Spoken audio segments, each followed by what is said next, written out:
নমস্কার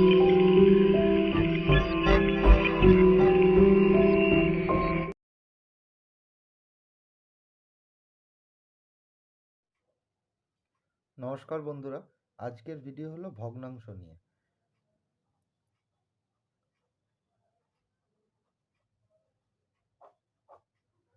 ভগ্নাংশ কাকে বলে?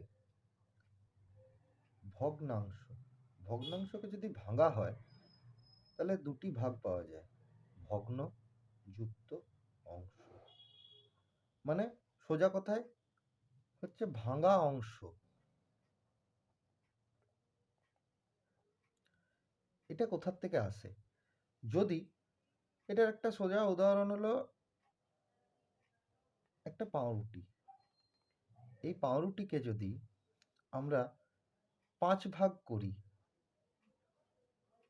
1 2 3 4 5, এই 5 ভাগের মধ্যে যদি আমি দুটো ভাগ দিয়ে দিই তাহলে সেটা হবে 2-এর 5। এই বাকি রইল 3-এর 5, মানে 5 ভাগের 2 ভাগ দেওয়া হলো, 5 ভাগের 3 ভাগ রয়ে গেল। ঠিক সেই রকমই যেমন আমাদের স্কুলের দিদিমণিরা যখন পরীক্ষায় নাম্বার দিতেন, 20তে যদি পরীক্ষা হতো, 20তে যদি কেউ 15 পেল, তাহলে এইভাবে লিখে দিতেন। তার কারণটা হচ্ছে যে 20তে 15, 20-র মধ্যে সে 15 পেয়েছে, অতএব এইটাকে একটা ভগ্নাংশর রূপে তিনি লিখে দিতেন। এটাকে স্কুলে দেওয়া হয় এই হিসাবেই। এরপর ভগ্নাংশ ক রকমের? ভগ্নাংশ 2 রকমের। এক, প্রকৃত ভগ্নাংশ।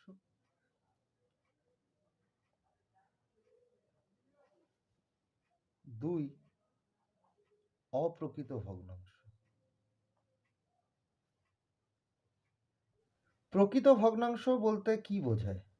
প্রকৃত ভগ্নাংশ বলতে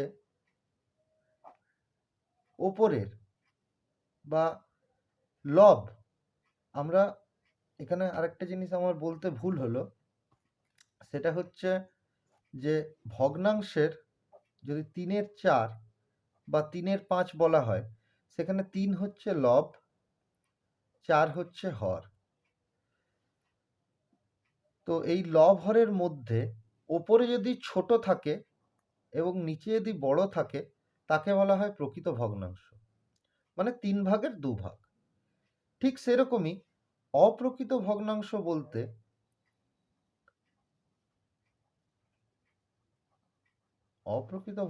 বলতে উপরে বড়, নিচে ছোট, একে বলা হয়। মানে লব হবে বড়, হর হবে ছোট, তাকে বলা হয় অপ্রকৃত ভগ্নাংশ।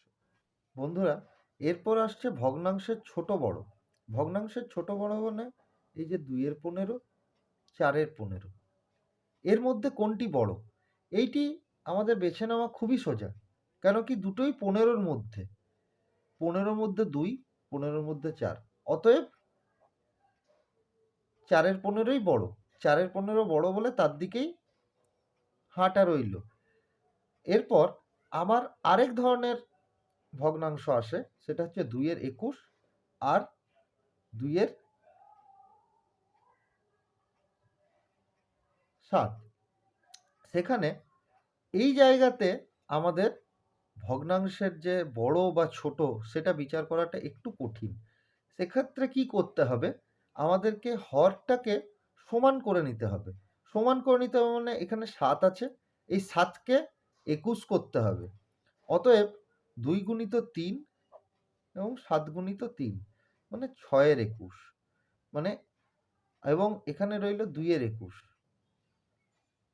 এর মধ্যে 6-এর 21টি বড়। অতএব হর সবগুলির ক্ষেত্রেই ভগ্নাংশের ছোট বড় বার করতে গেলে হর সবসময় সমান রাখতে হবে। আজকের মতন ভিডিও এইটুকুই। পরবর্তী অংশ, ভগ্নাংশের যে পরবর্তী অংশ, সেখানে আমরা ভগ্নাংশের যোগ, লঘিষ্ঠ আকারে প্রকাশ, ভগ্নাংশের বিয়োগ, ভগ্নাংশের গুণ, ভগ্নাংশের ভাগ ও ভগ্নাংশের সরল এই ধরনের কিছু অঙ্ক করব এবং উদাহরণ সমেত আমার গণিত বই থেকে করে দেখাবো। অতএব পরবর্তী ভিডিওতে দেখা হচ্ছে এবং ভিডিওটি ভালো লাগলে লাইক, সাবস্ক্রাইব ও শেয়ার করুন।